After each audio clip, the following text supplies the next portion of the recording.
আদালতের রায় মেয়র হয়ে আপনার দায়িত্ব নেওয়াটা কতটুকু যুক্তিযুক্ত হবে? খুনি হাসিনার যে আত্মীয় যে তাপস, সে কিন্তু তার একটা রেপুটেশন ছিল, সে আইন এবং আদালতকে নিয়ন্ত্রণ করত। সমস্ত আইনি পদক্ষেপ মেনে আমরা অভিযোগটি করেছিলাম। খুনি হাসিনা পালিয়ে যাওয়ার পরে যে স্টেপ, সেগুলো পার করেই কিন্তু আমি কাঙ্ক্ষিত রায়টি পেয়েছি। সরকারের কোনো মহল যদি এখানে কোনো বাধা সৃষ্টি না করে, তাহলে আমার বিশ্বাস যে খুব শীঘ্রই আমি দায়িত্ব নিতে চাচ্ছি। অভিনন্দন জানাই, আপনি একটা দীর্ঘ সংগ্রামের পরে আবার মেয়র নির্বাচিত হয়েছেন, কিন্তু এখন আপনি দায়িত্ব নেননি। তবে একই প্রক্রিয়ায় আদালতের রায়ে মেয়র হয়ে চট্টগ্রাম যিনি মেয়র নির্বাচিত হয়েছেন, ঘোষিত হয়েছেন, তিনি দায়িত্ব নিয়েছেন। কেন আপনি এখনো দায়িত্ব নেননি? দায়িত্ব আমি নিব এবং এইটাকে দায়িত্ব নেওয়া বলেন বা শপথ গ্রহণ যেই প্রক্রিয়ায় বলেন, সেটা আমরা নিব। আপনারা জানেন যে ঈদের আগে লাস্ট ওয়ার্কিং ডেতে আমরা রায়টি পেয়েছি। এখনও আমাদের যে কিছু প্রক্রিয়া সম্পন্ন বাকি রয়েছে। আমরা আদালতের রায়টি এখন ইলেকশন কমিশনে রয়েছে, সেখান থেকে এটা গ্যাজেট হবে এবং পরবর্তী পদক্ষেপগুলো নেওয়ার জন্য আমরা কাজ করে যাচ্ছি। এখন যদি সরকার কর্তৃক কোনো বাধা প্রদান না করা হয় বা সরকারের কোনো মহল যদি এখানে কোনো বাধা সৃষ্টি না করে, তাহলে আমার বিশ্বাস যে খুব শীঘ্রই আমি দায়িত্ব নিতে চাচ্ছি। অনেকে বলছে যে নির্বাচনকে আপনারা অবৈধ ঘোষণা করেছেন, আপনারা বলছেন যে এই নির্বাচন কোনো নির্বাচনে হয়নি, সেই নির্বাচনে আবার আদালতের রায় মেয়র হয়ে আপনার দায়িত্ব নেওয়াটা কতটুকু যুক্তিযুক্ত হবে? এই বিষয়টি খুব থ্যাংক ইউ, আপনি প্রশ্নটি করেছেন। আসলে এই বিষয়টি নিয়ে যারা বলছে, আমার মনে হয় যে তাদের কিছু বোঝার বা ঘাটতি রয়েছে।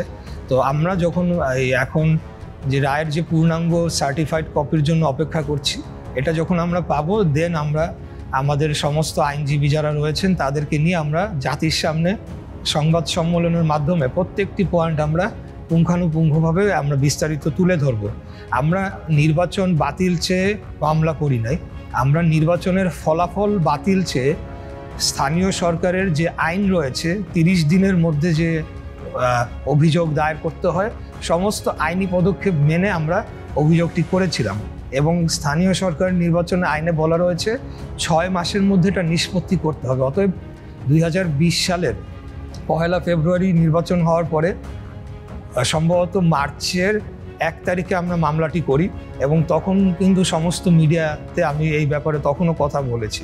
তো পরবর্তীতে আপনারা জানেন যে বিগত আমলে তো আইনের কোনো শাসন দেশে ছিল না, অতএব এটা নিয়ে তারা কোনো ধরনের শুনানি করে নাই এবং আমাকে আইনি যে ধাপগুলা সেগুলা তারা অনুসরণ করে নাই।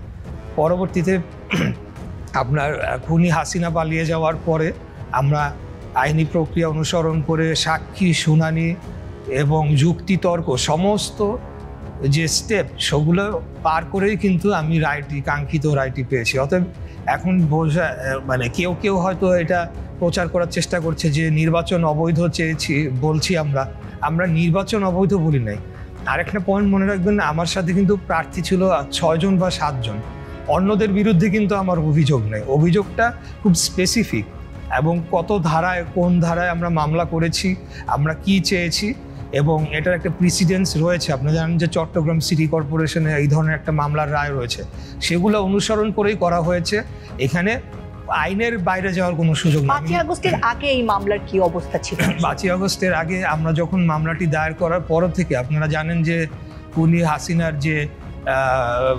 যে আত্মীয় যে তাপস, সে কিন্তু তার একটা রেপুটেশন ছিল, সে আইন এবং আদালতকে নিয়ন্ত্রণ করত এবং সে ছিল আমার বিরুদ্ধে প্রার্থী, তার বিরুদ্ধে আমি মামলাটি করেছি।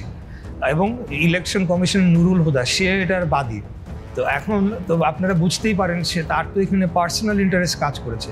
সে এটাকে মামলা বাতিল করানোর জন্য চেষ্টা করেছে, হাইকোর্টে প্রেয়ার দিয়েছে, লোয়ার কোর্টে চাপ প্রয়োগ করেছে, কিন্তু কোনো অবস্থাতেই আমরা মামলা থেকে সরে আসিনি। আমরা বারে সময়ের আবেদন করেছি এবং মামলাটি যেভাবে থাকার সেভাবে এটাকে আমরা জিয়ে রাখা বলেন বা মামলাটিকে অ্যাক্টিভ রাখার যে কাজটি, সেটি আমরা করে গিয়েছি। নানা সময় নানা ধরনের চাপ এসেছে আমার উপরে না অবভিয়াসলি, বাট যারা কোর্টের যারা এই বিষয়গুলো রয়েছেন তাদের উপরে, কিন্তু আমরা কোনো সময় এটাকে হাল ছেড়ে দেয়নি, আমরা মামলাটি ধরে রেখেছি।